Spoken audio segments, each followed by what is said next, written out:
Көрден шыққан кемпір болған оқиға. 70-ші жылдары біздің ауылда мыңғырған малы бар Есенбай деген бай кісі болды. Адамдардың айтуына қарағанда, малының санын Есенбайдың өзі де білмейді. Сол маңда отар қой, табын сиыр, үйір жылқы көрінсе, бұл Есенбайдың малы дейтін. Есенбайдың малының сансыз көп екенін содан да аңғаруға болатын. Соған қарағанда, ол маңда Есенбайдың малынан басқа мал жүрмесе керек. Білетіндер ауылдағы қалған адамдардың бүкіл малын қосқанда Есенбайдың малының 1/10 жетпейді дейтін. Сол Есенбайдың байлығын аузын ашқанда да бірден көруге болатын. Ол аузын ашқанда 32 алтын тісі жарқырап көрінетін. Ол кездері алтын тіс салу деген мода еді. Соны көрсеткісі келеме болмашы нәрсеге аузын айқара ашып, ахахалап күле беретін. Есенбайдың анасы мен әйелі де алтыннан құр емес. Білегі мен саусағындағы алтынға қоса, олардың да бар тісі алтынмен апталған болатын. Алтын бар жерге жылан үйір деуші еді, бірақ Есенбайдың үйіне адамдар үйір болатын. Есенбайдың үйінің шаруасына көмектесу үшін баратын адамдардың санында есеп жоқ. Кейбір үйге шақырса бармайтын. Ауылдың ана шетінде тұратын молда да, ауылдың мына шетінде тұратын Есенбайдың үйіне күнде бір рет бас сұғып ата-бабасына Құран бағыштап кететін. Сондықтан құрдастары оны Есенбайдың жеке молдасы деп келемеждейтін. Тіпті оның көкпарға салатын атын баптауға таласатындар да көп еді. Шамасы жақсы ақы төлейтін болу керек. Бір күні сол Есенбайдың анасы бақилық болды. Анасын той жасап жатқандай дастархан жасап, соңғы сапарға аттандырды. Кісі қарасы өте көп болды. Көрші ауылдың бәрі тай тұяғымен көшіп келгендей. Ертеңіне Есенбай байдың анасын ауыл маңындағы мазаратқа апарып жерледі. Қызық содан кейін басталды. Мола қазып, Есенбайдың анасын арулап қойған жер қазушылар кемпірдің алтын тісімен бірге көміліп жатқанын байқаған. Алтын көрсе періште жолдан таят демекші. Алтынды көрген жер қазушылардың ойы бұзылады. Жерлеуден соң өзара ақылдасқан жер қазушылар түнде барып моланы ашып, кемпірдің алтын тістерін алмақ болып уағдаласады. Келісілгенде олар түн қараңғысы түскенде мазаратқа барады.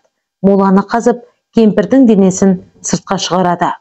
Өлген адамның жағы семіп қалуы тиіс, алайда кемпірдің аузы оп-оңай ашыла кетеді.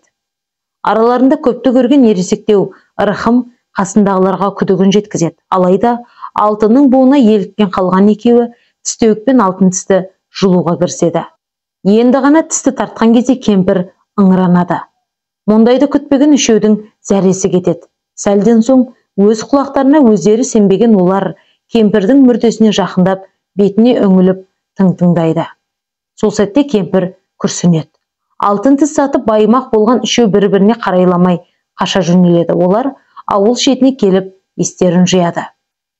Сонан соң бұл жайлы ешкімге тіс жармауға келісіп үйіне тарасады. Арадан біраз уақыт өткенде кемпір есін жияды. Жан-жағына қарап, қайда жатқанын білген соң мән-жайды ұғады. Бірден үйге барсам, балаларым қорқып қалар деп ойлап, ақиреттік ақ матаны үстіне оранып, ауыл шетінде тұратын молданың үйіне келеді. Үйдің қасына келіп, қорған сыртына молданың атын атап шақырады. Қорған сыртына шыққанда, кеше ғана өзі жаназасын шығарған Есенбайдың анасын көріп, молда есінен ауып қала жаздайды. Кет, кет деп судыратып, Құран аяттарын оқиды. Бірақ кетейін деп тұрған кемпір жоқ. Қайта, мен періде періштеде әруақта емеспін. Өзің күнде көріп жүрген Есенбайдың анасы Қалима апаңмын, есіңді жи дейді. Көріп тұрған әруақ емес екеніне көзі жеткен молда біраздан соң өзіне келеді. Кемпір есін жиғанда мола басында жатқанын, бірақ моладан қалай шыққанын білмейтін айтады. Содан соң үйіне ертіп барып алдымен болған жайды Есенбай мен келіне түсіндіріп, содан соң өзін үйге ертіп кіруін өтінеді. Түн ортасына үйіне келген молданы Есенбай ұнатпай, есік алдынан суық қарсы алады. Молда тығыз шаруа бар еді, үйге кіріп әңгімелессек дейді. Үйге кірген соң қарызға ақша сұрап келген болар деген Есенбай молдаға жүзін теріс салып отырады. Молда әңгімені неден бастарын білмейді. Сәл үнсіздіктен кейін анаң тірі деп дүңк еткізеді. Есенбай мынаның есі ауысқан ба дегенде молдаға бажырая қарайды. Я, анаң есік алдында отыр дейді молда. Есенбай түсіндіріп айтсаңшы не деп кеттің деп молдаға шүйлігеді. Молда Есенбайды сабырға шақырып болған жайды айтады. Есік алдына атып шыққан Есенбай мен анасы жылап көрседі. Жылаған дауысты естіп, далаға шыққан келіні де оларға қосылады. Ертеңінде Есенбайдың анасы тіріліп келіпті деген сөз ауылға тез-ақ тарап кетті. Есенбай малын сойып, сол күні түсте бүкіл ауылды жинап ас берді. Арадан 2 жыл өткен соң Есенбайдың анасы шынымен де қайтыс болды. Бұл жағдайда әркім әртүрлі жорыды. Біреулер Есенбай малды арамдықпен жиған, соған Құдайдың көрсеткені десе, енді бірі Алланың құдіреті дейді. Бүгінде ойласам, Есенбайдың анасы летаргиялық ұйқыда немесе клиникалық өлім күйінде болған-ау шамасы.